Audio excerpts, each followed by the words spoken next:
Okay, I am back, guys. Instagram is an amazing place to be, but from time to time it gives me trouble logging on. So I am going to give people a chance to log back on and find me here.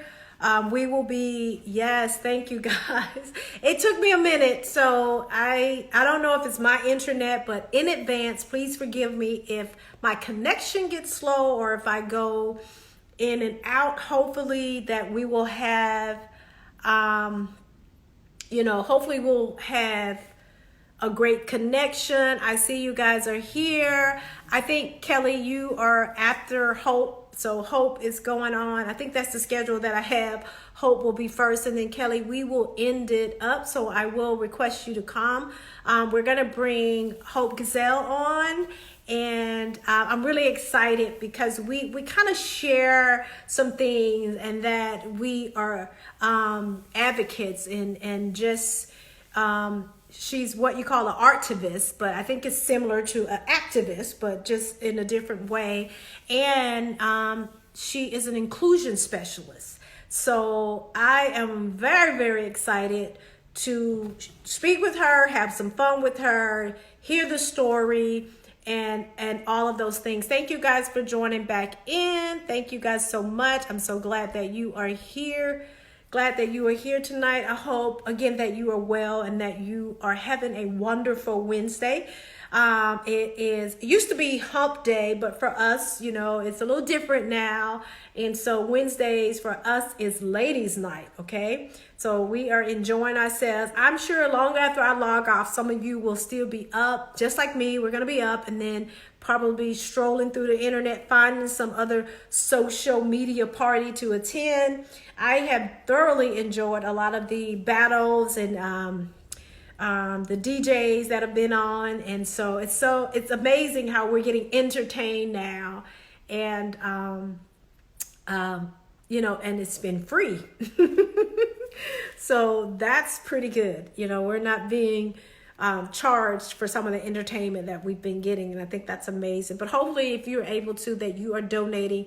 I know a lot of people are doing concerts and things like that, and they're asking that you donate to a cause to help feed the hungry. And I've actually done a few promotions now that should be coming out to help with human trafficking victims. If you know and understand me and my platform, I am an advocate and a brand ambassador against the fight against human trafficking. And recently I was asked to become a face of the fight. And I'm so excited to be a face in the fight, and that I'm respected enough to be a part of that. And I simply do my part, what I believe that it is that I'm supposed to do. And in my eyes, it's not like it's something major. I just do what it is that I can do when I can do it. But in the eyes of those people who need help and need support, it's everything. So if you can get involved, if you can donate, find a cause, find something to support during these times. And I know that a lot of things are unknown. We have a lot of unknowns happening, but I don't ever think you can go wrong if you can give or help somebody or find a cause. So I hope you are ready. I think we're about to take off. If she's here, I'm going to request to bring her on. We are going to welcome our specialist and bring her on. We're waiting on her. Oh, hello. Hi. Beautiful. Hi. Oh my God, so good to be here. It is so good to have you here. Thank you so much for joining me. No big Oh man. my God. I am loving all of this. A little coiffed, a little curly something, a little curly. I need a little curly something. That's like curly hair is like my summer thing. Every summer I would have to get curly hair. It's like, especially I don't swim, but I do like to get in the water. I would say it need that water effect when you coming up out of the water. It needs to be. You know what, girl? You know what I'm talking about? Yes. But I feel. So, I don't know if we'll get to any beaches I don't know yet, but No, it ain't happening. Yeah. So I'll be recreating those in my bathtub. That's what'll happen. Good idea. Good idea. So it's first of all, let me just say thank you so much. Oh, I thank you. Just really, I'm always honored when people say yes because they don't have to. And even though it's like it's on this platform or me do it, you said yes to bring your gifts, your talent in here. And so honestly, I'm like, let's tell me, like, introduce yourself to me and the people that are there. Tell us about yourself. Tell us, I've been talking inclusion specialist, and I wanted you to kind of share. And definitely. then once you share, we can break off and then I can come in. First of all, thank you for not taking control of my narrative and allowing me to tell the folks who I am. Because oftentimes when I do interviews, it's like people muddle it up, and then by the time I get there, having to backtrack it is always harder. So I appreciate that. Yeah. So my name is Hope Giselle. I am a 26-year-old artivist, and so what I mean by artivist is that I incorporate the arts into my activism and my advocacy. The arts has always been a huge part of me as a human being and the work that I've been doing. I've always been a theater major, some sort of writer, some sort of performance artist person. And I always believe that if a person can't say what it is that they need to say, sometimes it's better that they do whatever it is, whatever medium they have, and kind of get the message out. It's better to have it there than not have it at all. I am also a trans woman of color. It's a huge part of my identity per social standards, right? But it's a microcosm of who I am as a person. And I advocate for not only trans women of color, but I advocate for all women, and that does include biological or cis women, and especially those of color, with a primary focus on Black women. It is an important thing to me that Black women be heard, especially within the workplace and educational functions. And that's just my zhuzh, that's my jam. And I get off on that, and I get off on making sure that, in spaces where we're usually marginalized and told to be quiet, that I'm one of the people that's like, hey, no, we're here, and we're not going to be quiet in this space. So that's a little bit about me. And then I guess we'll get into some questions in a minute. And you said a little bit, it's a mouthful. One, just when you think about women, it's a mouthful. Then when you think about Black women, it's a mouthful. And then you think about a trans woman or trans women, it's a mouthful. It's a lot. And those are dimensions. Yeah. And to see you sitting here just looking amazing, so, represented, and to have those badges like that, I salute you, because it's like we always say we don't look like what we've been through, but marginalized is, to say the least. And to take on, you're not just representing women, you're not just representing Black women, you're not just representing trans women. You just said you fight for all women. All women. And so that's, to be in a situation where you not only have to fight for yourself and then say, no, that's not enough, I'm going to go do it for some other person. That's just amazing, because, to look at, a few years ago, I developed a bit of a script about trans women. And I started working with a group of trans women to start filming, and wanted to get the show picked up. And I felt, even when I went to pitch and the places that I went, and I had major production houses. I mean, I had TLC wanting, and it was just amazing to me, the feedback. Like I immediately, it felt like they were coming against me because I was producing the show, and I did not realize, I just knew I had this vision, and that I saw so many trans women and men struggling, and I wanted to tell their story. I didn't know about the prejudices and the things that I would face in presenting a trans story, particularly here in Atlanta.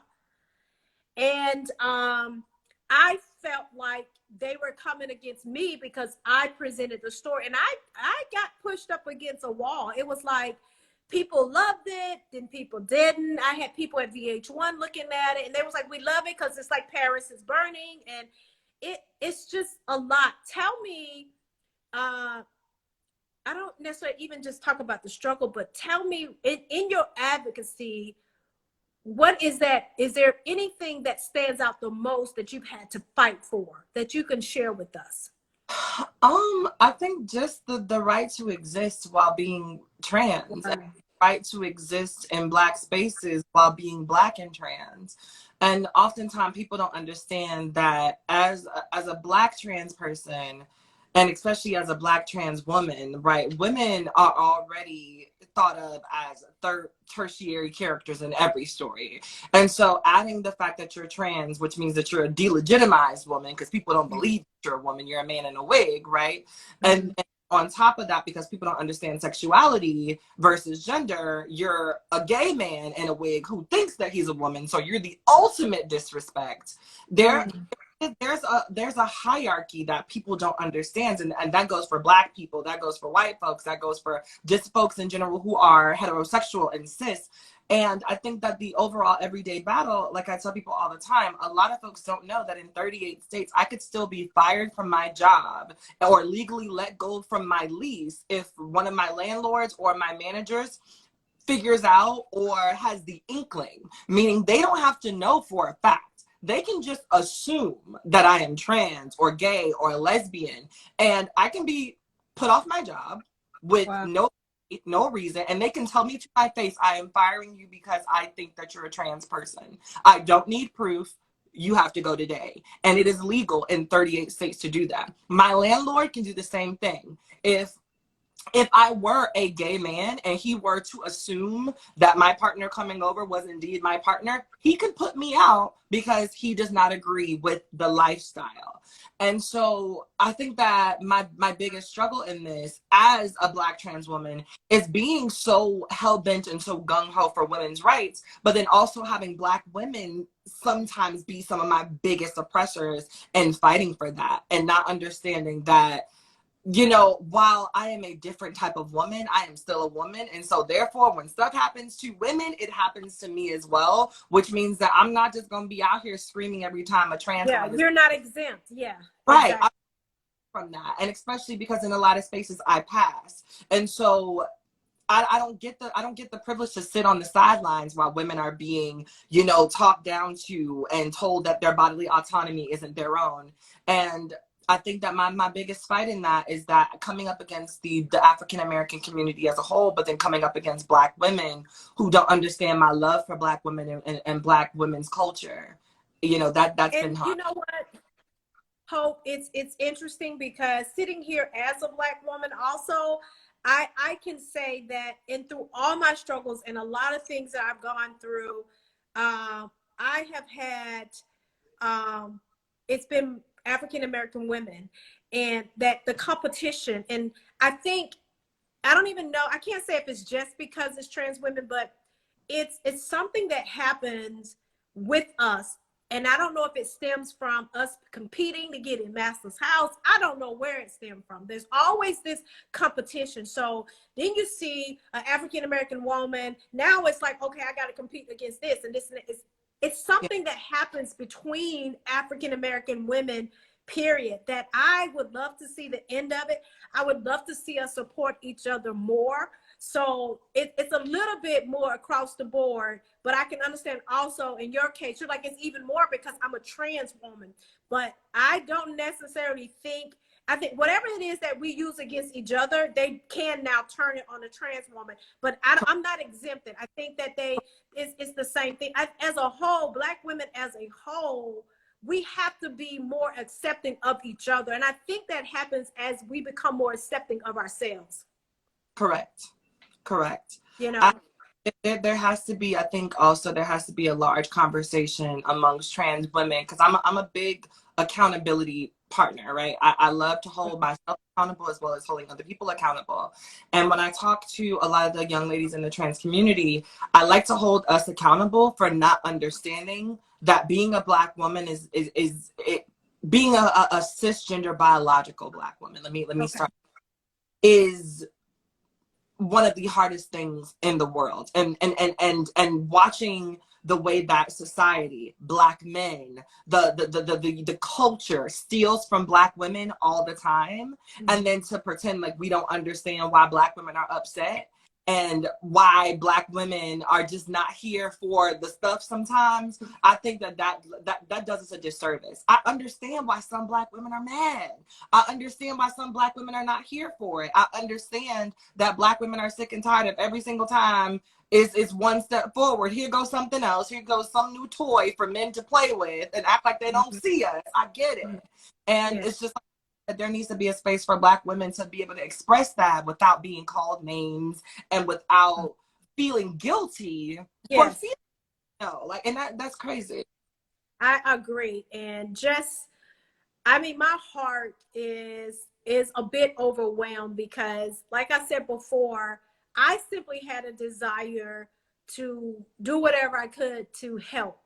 And I wanted to find out more about the culture and what it was like and what was happening amongst the trans women and trans men. I just so happen my show is about trans women, and really wanted to get together so we can help the youth, the trans youth that are out there, that are motherless and fatherless. And it's still my heart. And so to meet someone like you that is pretty much, you're on the front lines and you are fighting. So I want to go back to, you said that, you know, you could be put out in 38 states, and I don't know where you live now, but how do you do this knowing that at any minute you could possibly lose so many things, you know, just otherwise you lose your life. And I think that that's the part that folks don't understand. Living a lie does not just affect me in a way that mentally, physically, and emotionally bothers me, but living that lie would affect somebody's daughter, would affect somebody else's family, would affect somebody else's finances, would affect somebody else's future, would affect somebody else's emotional, mental, and you know, like all of that stuff. And I think that what people fail to realize is that somebody coming out and just saying like, this is who I am, and being who they are, is not just good for them, but it's good for the person that they would have been lying to in the long run.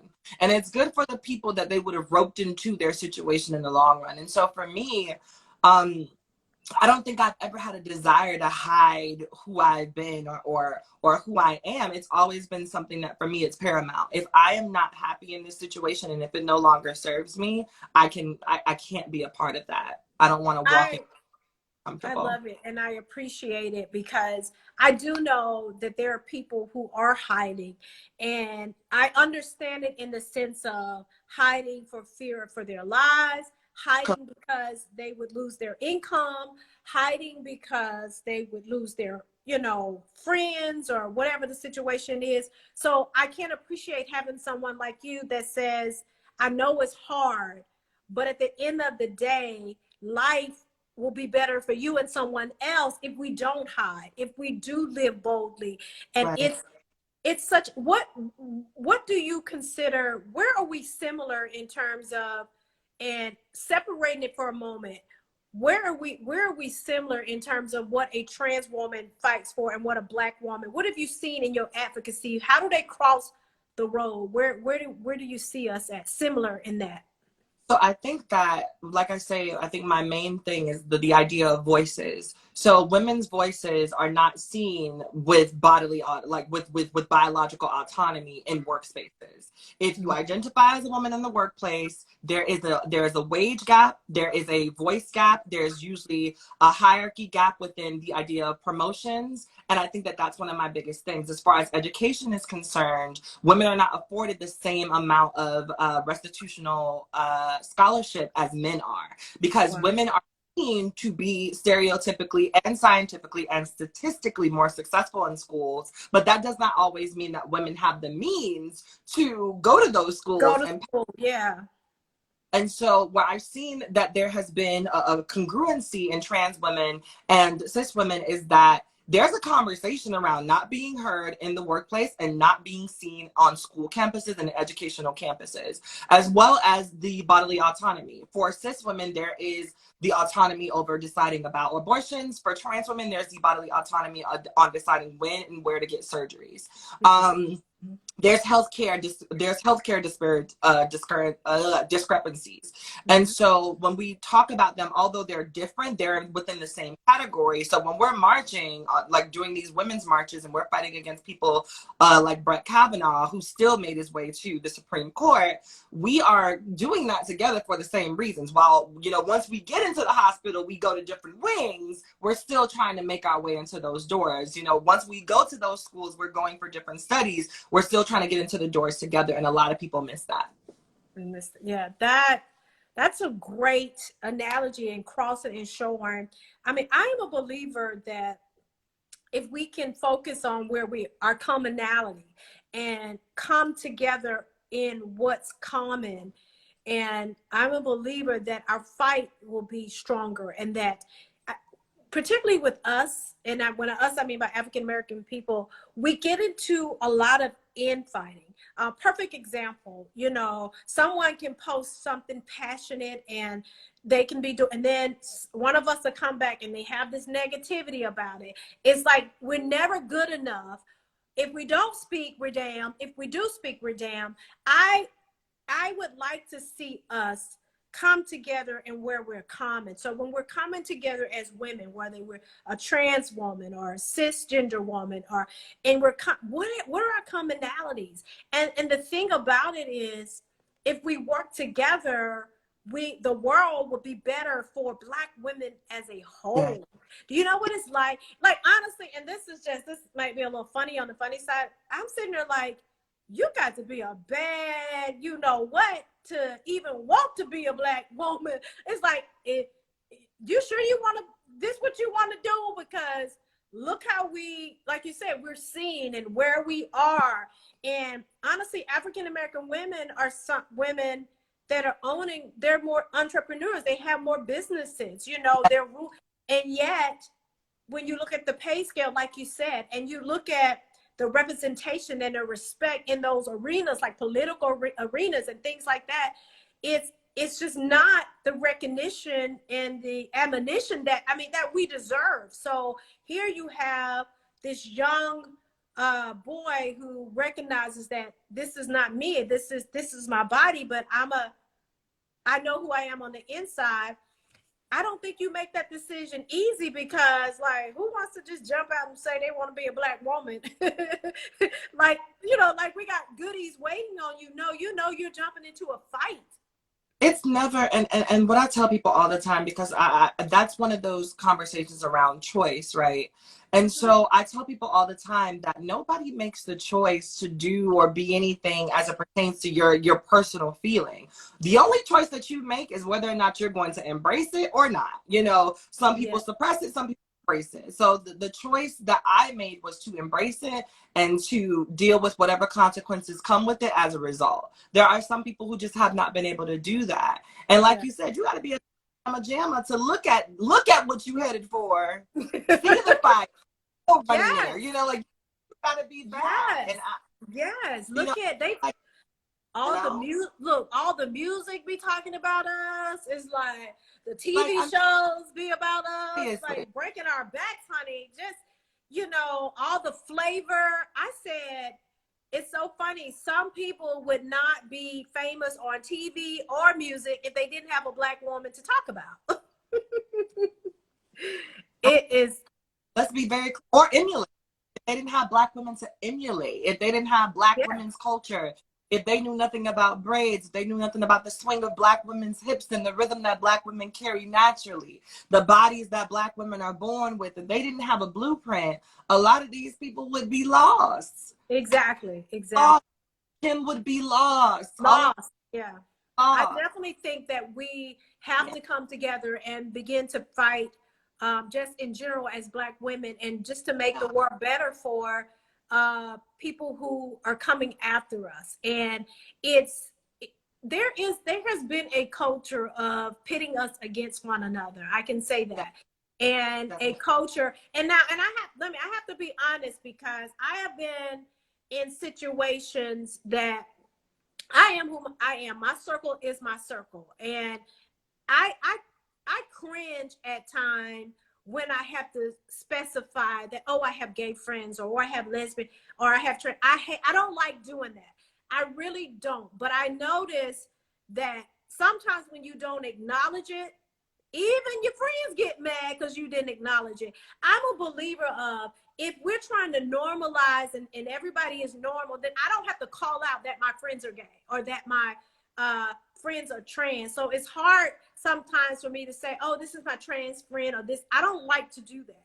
But I know realistically people do that, and people will. So how do we come together? Because, for instance, I've been in several situations with my friends, and I'm married. But if a single man walks in or something like that, there's this assumption that every man is gay, or that every man wants you, and that, or I've even been told that your husband might be on the down low.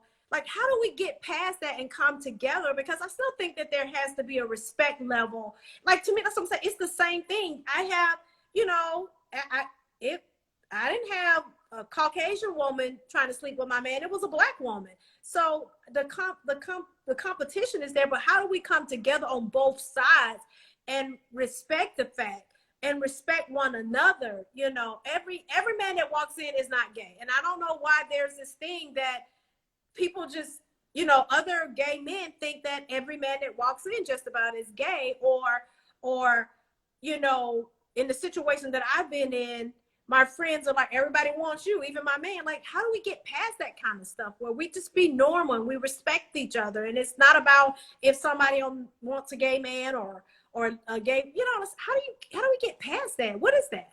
So first and foremost, I have to say, and I say this with love, choose your queens wisely. Mm. In our community, queens is a term of endearment. It's something that's it's gender fluid. And when I say this, I say choose your queens wisely, because what I've learned with Black women, and there's a level of trust that just has not been made clear between, I think, gay Black men and cis women, because a lot of the times trans women and cis women, especially Black ones, we stay away from each other. Like, we mingle, but we stay away from each other. But y'all with them boys, y'all love y'all some boys. But I think that oftentimes the reason that you end up in those situations is because y'all choose the boys that live for the mess. And when they're living for the mess of other people, y'all are getting your life. But when that mess enters your front door, that's when you like, hold up, I need a boundary, right? And so if you love that person, if that person does give you your life, I think that it's important to set those boundaries from the jump. But if not, it's also important to notice who that person is and who they show you that they are from the jump, and say, you know what? I can love him from afar, but I would rather not bring him into my fold, because I can see that this is not going to be. And I do that. I have the ladies that are in my life now. I've been blessed. I count every relationship that is purposeful. Like, they're in my life for a reason.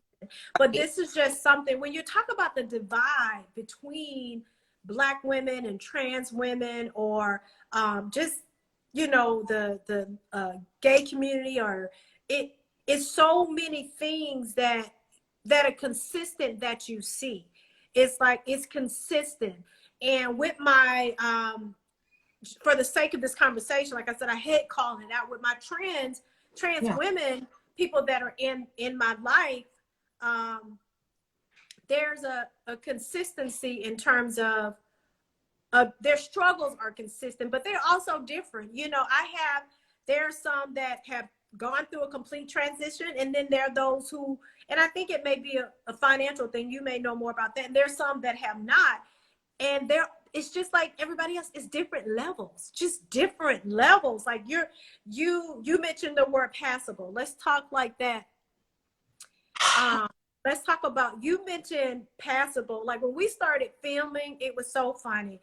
The first conversation was, we talked about passability and being passable. Some people find it perfectly okay. The other one was like they could give about being passable. Let me hear from you, the expert, the artivist, about, because you did like this when you said passable. So let's talk about that. So there is a social way that I like to talk about passing, and Okay. then there's an educational way that I like to talk about passing. Okay. So in the real world, what is out there, passing keeps you safe. Passing keeps you alive in some cases. Passing makes it easy for you to get a job. Passing makes it, easy Ah. to sit in certain spaces without having to constantly verify who you are in this room. Mm-hmm. And then on a work level, right? The reason I say passing in this way is because passing is also one of those things that is used as a weapon to justify not respecting someone, to justify being rude and hurtful and harmful to somebody. I've seen it in spaces where I've been passing in a certain space and another girl might walk in and she doesn't. And I've been, whispered to, like, do you see that man? Well, ma'am, I am also that man. So would you like to talk about this? Would you like to lay this out on the table? Exactly. And I've had to have those conversations with people because I think that it's important that we understand that respect should not stop at somebody's or at your ability to see beauty in somebody. Respect should not stop at the ability of somebody to pass as a cisgender woman. It should start and stop at somebody's humanity until they show you different or until they give you a reason to be disrespectful. But it should never start because you don't think that somebody is presenting in a way that doesn't seem legitimate to you. And passing, it's a privilege, and not everybody is afforded that privilege. Not everybody can afford that privilege, and not everybody is born with that privilege. And so it's one of those things where it's a touchy subject. And I think that it is. I saw this top yeah, model, Caucasian model, who was a trans woman, and she has done a lot and gone so far. And it's just, it's racism, different thing. It's not exempt, and it's like we all go through the same thing, even with trans women, there's these levels. Like, yes, yes. whew, whew. There, I mean, I've been in spaces where other trans women have told trans women, you can't claim that you're trans because you just started taking hormones yesterday. I'm not calling you no trans woman. You're a boy until I see it. And it's just like, yeah. And this is coming from other trans women to, like, brand new trans girls who are, like, coming into their own. And rather than embracing that and making her feel good, in choosing to embrace herself, they break her down. And I think that that's a lot of the reason that kind of trickles back into the conversation of the negativity and the animosity from trans women and cis women, because when you grow Yes. up embedded in this competitive state, and then Yes. comes in the room and you really feel like, okay, now it's really a competition, It's really a competition, and I think they're imitating, or what they've learned from other yes, Black women in their yes, lives, yes, and not understanding that we have to break that cycle. It's not a good cycle to pass on. It's not.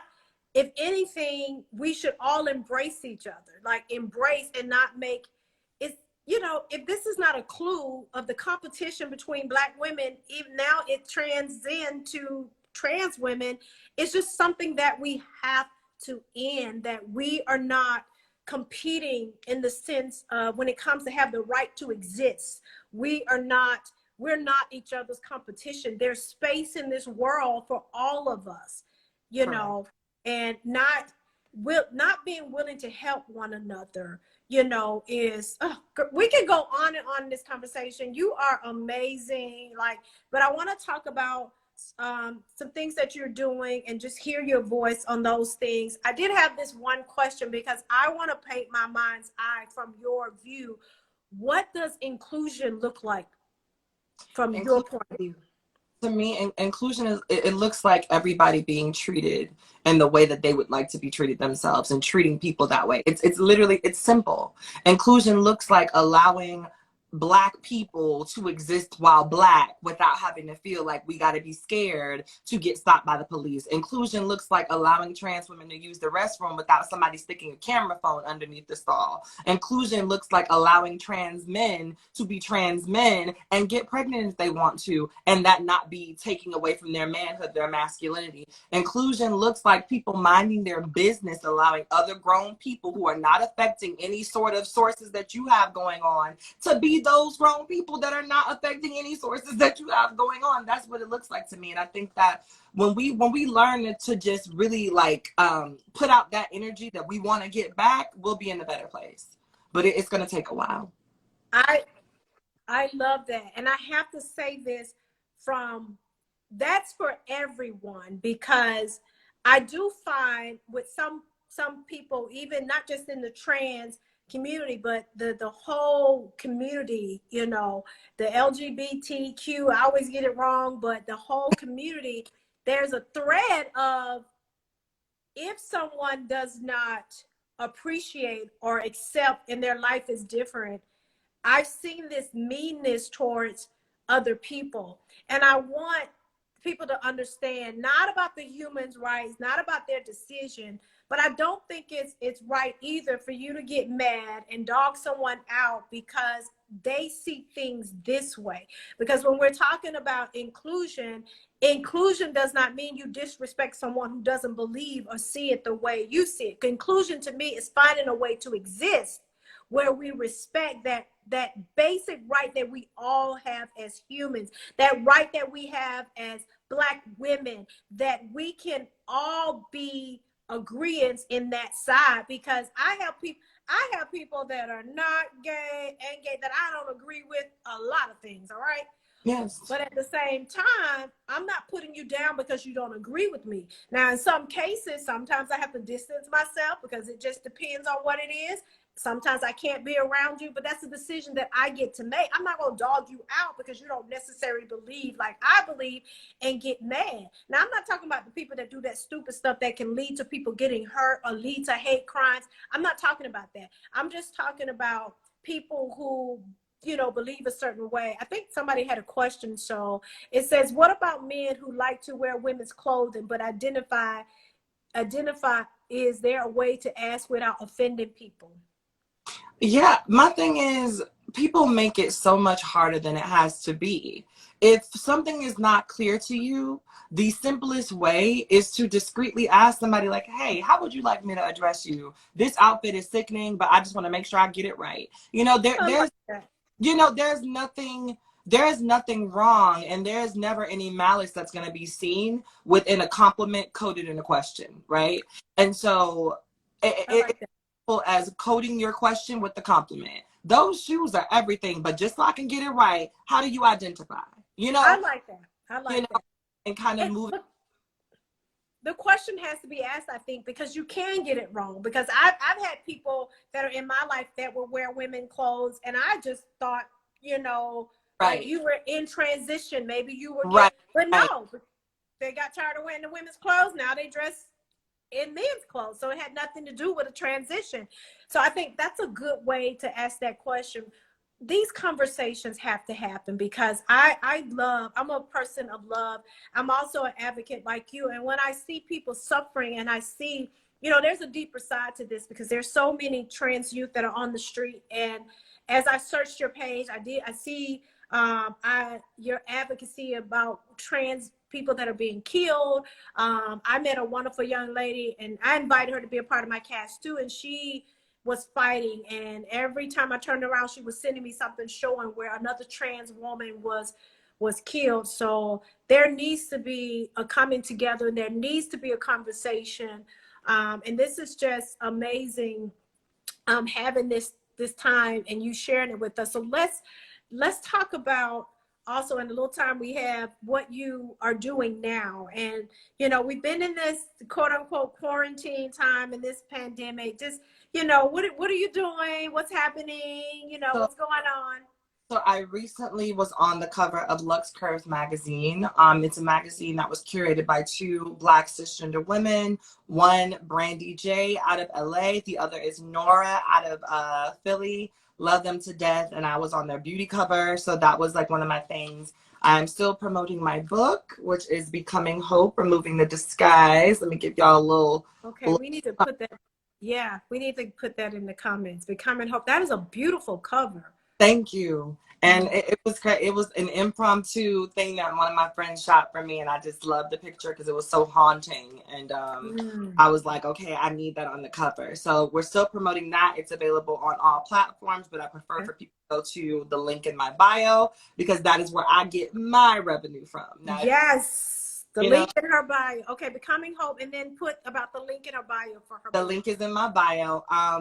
You know, but outside of that, I just did I was a keynote speaker for Vermont University, where we talked a lot about Black advocacy in the Black community and the Black LGBT community. And this morning, I actually had a really riveting conversation with T.S. Madison on her morning show. And I have a couple that are coming up. We still in the works, and checks have not cleared, and so we are not confirming those things. But I have a couple of other things that are coming up in the near future, and I'm just really excited for the opportunity to share my voice and to share the things that I've learned over the years with other people, be it the police department in Dallas or the police department here in Washington, D.C., or going to places like Netflix or BuzzFeed and kind of just sharing ways in which that they can incorporate more inclusive policies, not just around LGBT, but around working with brown people, i.e. people from Islam, people from Afghanistan, Pakistani people, and really incorporating those people into the workplace so that they don't feel like they have to be pariahs where they work. And it's been a really beautiful journey, to say the least, so far. Yeah, and I admire your work. I had a conversation this morning because I advocate to end human trafficking. And one of the things that people are not realizing that gay men, gay youth, boys are high commodity and are being trafficked more and more. And they say it tends to be the youth because they're out on the streets. Yes. So it's just so much work that has to be done. I commend you. I applaud you on everything that you're doing. I have to get that book. I'm going to follow you and see all the things that you're doing. Hopefully we can connect and do some big things. I can appreciate real Black women. And what I mean by that is I love authentic conversation. I love real conversation. And that comes from your heart. That comes from, like you said, I think when it comes to Black women, it's more than just how we look on the outside or our hair. There's something in our souls. There's something in our minds. And if we could think about that more and connect on that level more, we are unstoppable. We have got to stop the infighting amongst each other. And to my sisters, trans or cisgender, whatever, we have to come together and be unstoppable. Because one thing that we share is this. Ooh. You hear me? We share this, and there is no escaping that. Yes, and I tell people that when they shooting you down, when they're using prejudice against, they don't care about nothing but that. That matters. No, not at all. Not at all. And so I definitely appreciate you. Oh my goodness, we can go on and on and on. We may have to plan a special talk and just get into it some more and see in terms of advocacy what we can do together. Hope, thank you so much. I appreciate you coming on here and having this real conversation with me and sharing so much.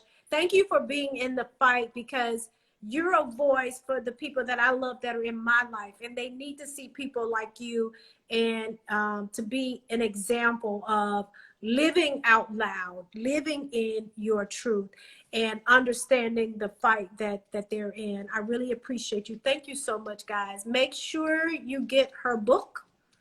I think Michael put it in here, and the link is it's in her bio. Becoming Hope is the book, and we will be looking for you, Hope. Thank you so much. Anything you want to say in closing? Treat people the way that you want to be treated. That is all. That is it. That is powerful, and honestly, it's something to live by for all of us, regardless of who you are.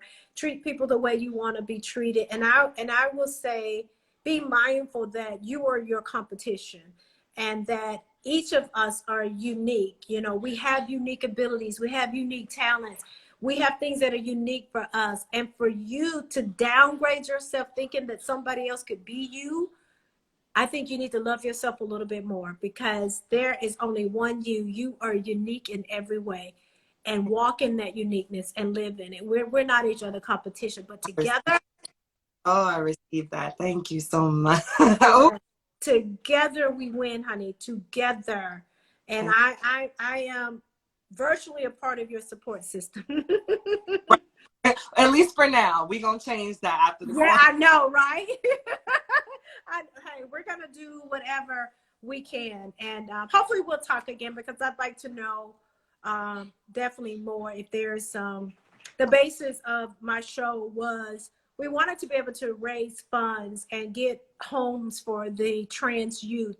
And so a group of wonderful trans women were coming together here in Atlanta to do just that. And so, you know, it's going to help.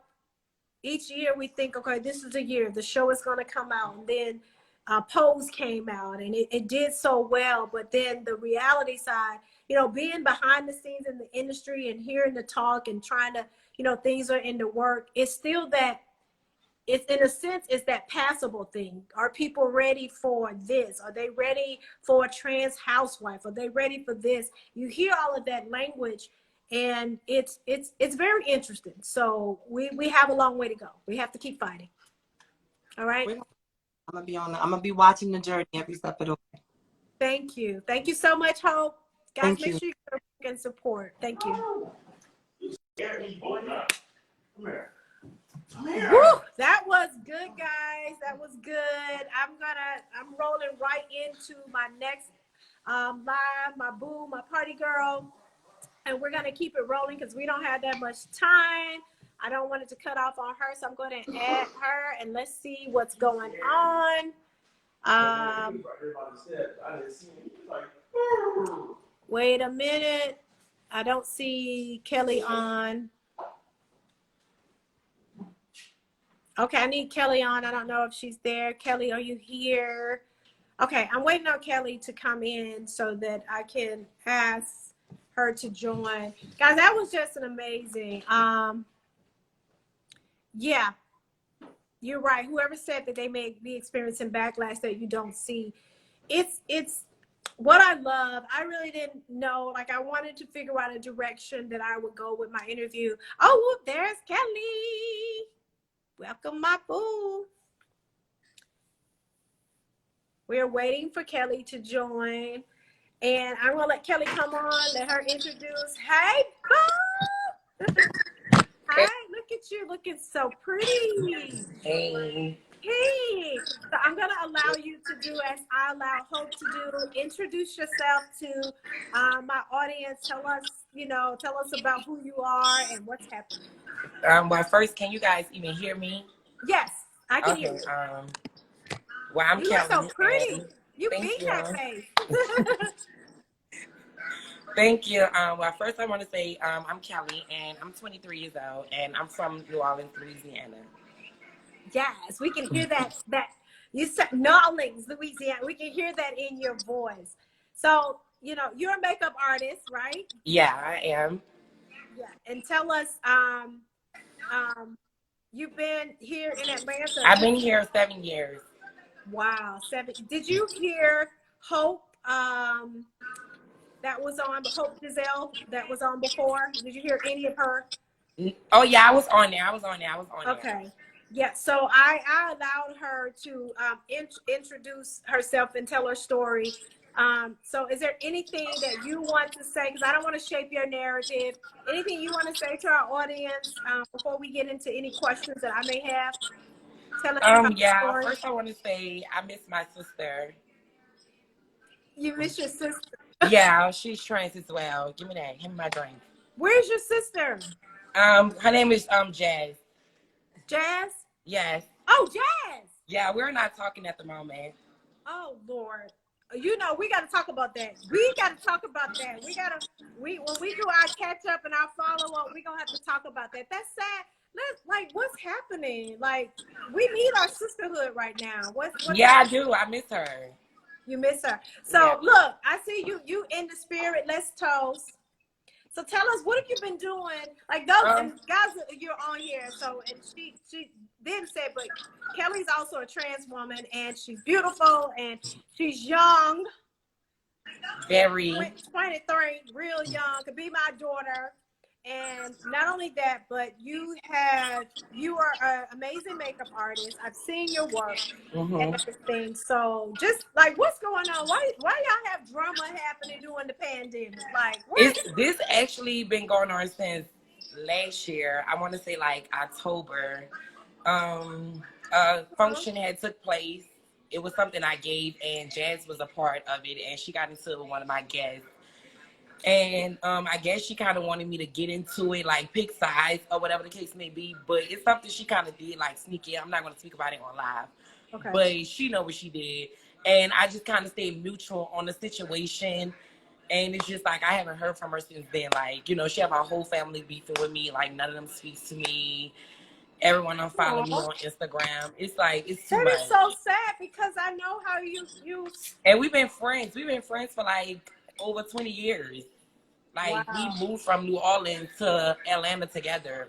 Now, you know, this is interesting because talking with Hope, and we were talking about some of the commonality and how all Black women have to really come together. When we talk about our friendships and things like that, it's, you know, it's the same drama, you know. Mm-hmm. But one thing that I do know, if you're my friend and you're in my life, I always tell people, if that relationship is worth it to you, then there's nothing that you shouldn't do to restore the relationship back. Because people who are good and that you have great relationships with, and you guys were able to do great things before this thing happened, and you just said you miss her, you want to hold on to it, that's a relationship worth fighting for. So you have to put efforts into fighting to get back so you can go beyond. And I made a point, I mean, I'm your mama age, I'm like over the age, but I made it a point when I was younger. I have to be honest, I didn't do a lot of it. I would dismiss people, you know, y'all are the cancel culture, right? And I would cancel people when I was younger, but the more I grew, I realized that I didn't have any long-term relationships. And that just, I would look around and I see people celebrating their girlfriends for 15 and 20 years, and I had no one. And I realized it's because I'm a Virgo, and I would cut people off. I'm a Virgo as well. Yes, it's easy to cut people off, but the older you get and you want to have people in your life, you have to think more about restoration and that the things you want in your life in the future, and that who means something to you. So if you really feel that way, you got to find a way to reconnect with Jazz. Let's talk about, so we've been talking about inclusion and what's going on in the world as a trans woman. So let's talk about like what's happening now. You've been in, we've all been quarantined, but what's life like now for you, especially as a makeup artist too? Like, I mean, it's actually slow for me. Okay. As a makeup artist, because I don't really kind of like push myself into that career, because it's not what people expect. Like, I feel like I'm not where I want to be in doing it. So I don't want to promote something and I'm not comfortable with it just yet. Don't get me wrong, I love doing makeup. I love it. But I just feel like I just need a little more tick for tags, you know, before I just kind of push myself. Like, you know, don't get me wrong, I love doing it. It's just, you know, I don't know. I think it's something dealing with me itself. It has to be, because at the end of the day, you know, this would be a great time to maybe take classes or do something that would make you feel better and confident about your business. And I've seen your face, and I've seen some of the makeup you've done, and I think you do a good job, but I can understand wanting to do more and learning to do more. Tell me, I know you've been in New Orleans and you've been in Atlanta. Let's talk a little bit about the difference in the lifestyles from. I mean, growing up in New Orleans, I mean, for me as trans, I would say for me it's scary. I can't speak for other girls because everybody like everything different. I mean, I wouldn't say I would live there. I mean, I love New Orleans. All of my friends are there. I would love to go there, but it's just living there. it's just, it don't offer me anything. Like, it don't give me like I'm safe or I'm homey. Like, I love Atlanta. I always wanted to stay here. But I mean, New Orleans is home. Like, New Orleans is gonna always be my home. I just feel like it's just dangerous for a lot of girls like It's us. dangerous and I have Yeah. to be honest, a few of the cases that were in the news of trans women being killed were in New Orleans. Mm-hmm. Why do you think that? Why do you think I that? mean, honestly, I really wouldn't know because I haven't been in those type of situations to where I would be able to even tell you what it feel like, or even getting robbed. I'm getting, a man to even attempt to kill me. I don't know. But what I do want to say is to a lot of my girls is I feel like you can prevent certain situations. Like, I feel like certain girls put themselves in certain situations to where they end up where they ain't. Not saying that it's right, but you have to be mindful and you have to be more careful on, what you're doing. Like, don't get me wrong. We all live the same type of lifestyle with getting money or whatever the case may be. Whoever on my live this, you know what I'm talking about. But you just have to be more careful on what you're doing, to me. But I mean, hey, that don't mean it's right. It don't mean that it's right. I just feel like on certain situations, because I knew a lot of girls that was from New Orleans that got murdered. And from the stories I hear and stuff like that, I just feel like, you just have to be more careful. I mean, if it's your time, it's your time, but that's different. But yeah. I also do feel like a lot of girls do kind of put themselves in a tight situation to where they feel like they don't have nothing to lose or they don't have the support, whatever it is, whatever they got to do to get it, they're going to do it. To survive. Right. To survive. And honestly, women in general have to be careful with the situation they put themselves in. Like, I had this conversation earlier with my husband about being in certain places and making sure, you carrying that that you can protect yourself. So, and I know you're talking even on a deeper level, but there's so many people that they'll tell you, I'm doing what it is that I believe I have to do to make it and survive. And then at the same time, those people they end up dead, and you hear about them on the streets. I talked to Hope a little bit about it, and I just from the research and some of the conversations that I've had, we talked about what it means to be passable. And I know one of the particular situations, I don't remember the young lady's name.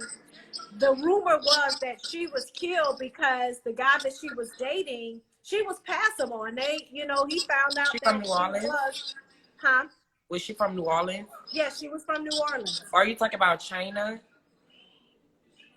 That I can't say for sure, but that does sound familiar. And was she in the news? Like, did they have a article? Yeah, like when she got murdered, it was like it went kind of viral because she was like in the ballroom scene and stuff like that. It went kind of viral, and she is one of the passable girls. Okay, yeah, it might have been her, yeah, and that they speculate that she was killed because she was so passable, and that maybe somebody found out that she was a trans woman and killed her.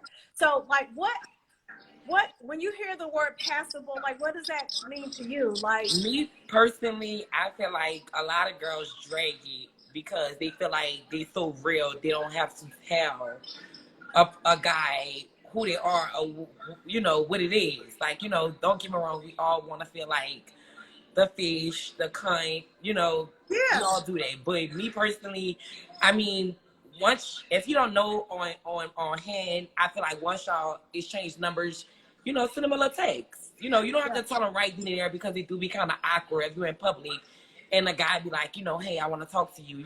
I'm not the person that be like, well, I'm trans. Now, if we in a private setting to where I can, like, whisper it to you or kind of give you a hint, I'm not going to mind. But if we, like, in a big public place and you don't clock my seed, I mean, hey, I'm going to give you my number. But when you get my number, I am going to let you know. I'm not going to continue to drag the conversation and meet up with you. And then when I meet up with you, it escalates to something that that I wasn't expecting. Yeah. You know what? In a world that we all could live in, the word passable would not be included when it comes to a Black woman. And unfortunately, passable is a word that can apply to even a Black woman like me. Just growing up, there was this thing about being passable. Me being of this melanin and dark, there was always this divide and competition between women that were more passable, like the white color passable. And so I just think that word is a word that needs to go away anyway. and it's always being used towards the Black woman, being passable. You know, you have the good hair or the this and that. So it's just something. And that's crazy because honestly, I thought it was like in our community thing. Like I didn't know, like that was a big thing, like passable. Yeah. I didn't know in terms of you guys, you are part of, and I have to applaud you. You are a part of me learning and wanting and desiring to learn more about the trans community, and even maybe adding and contributing and helping because I truly believe that all of our stories matter. I believe that we all matter. I do not believe that God has made